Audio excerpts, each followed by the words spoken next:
Case for Trump. Chapter 1. Trump the Man. Donald Trump is an acquired taste. He is not for everyone, and no one can be talked into him. While some took to Trump right away, others resisted and then came around later.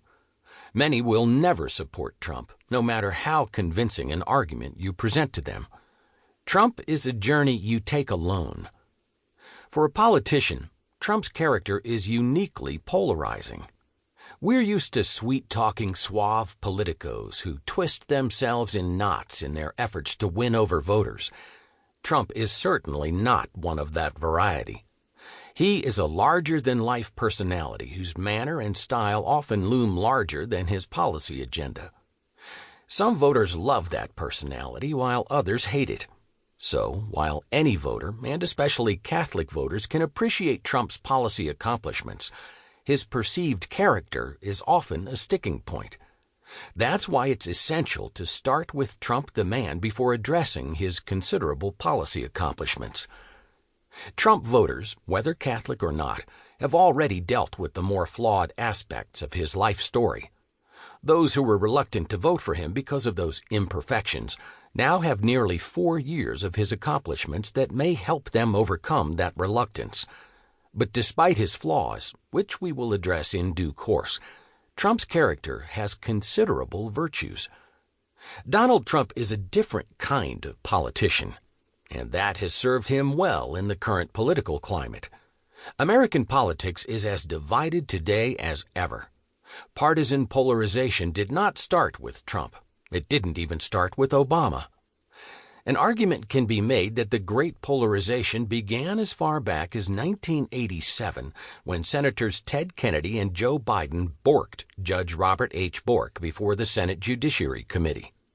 Conservative voters certainly remember how genteel Republican leadership barely fought back against the slander and invective Democrats launched at Judge Bork. Most elected Republicans considered it ungentlemanly to fight back, not realizing that the attacks against Bork were an attack against their constituents. After the success of the Bork smear campaign, Democrats started to play by a new set of rules.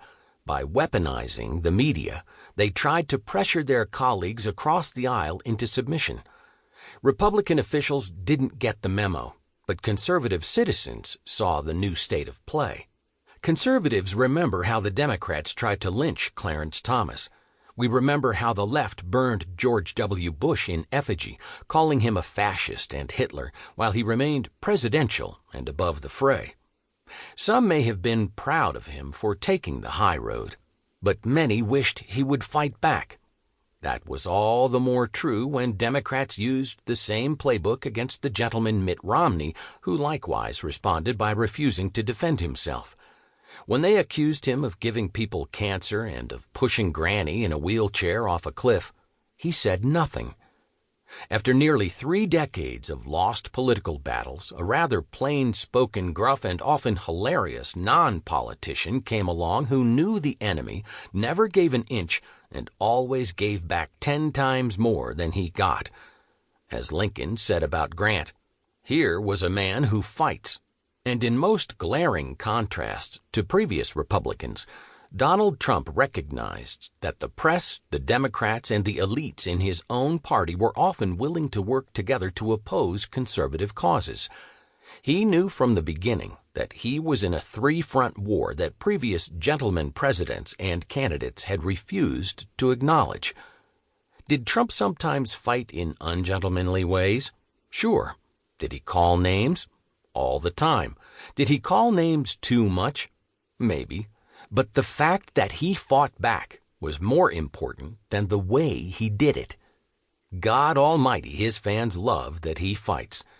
Sure, sometimes he shoots himself in the foot, but fighting back against slander meant that he stood up for conservatives whom establishment politicians repeatedly threw under the bus. By the time Trump showed up, conservative Republicans were convinced that we lived under different rules than everyone else.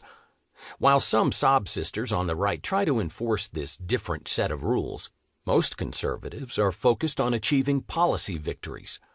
As professional conservatives,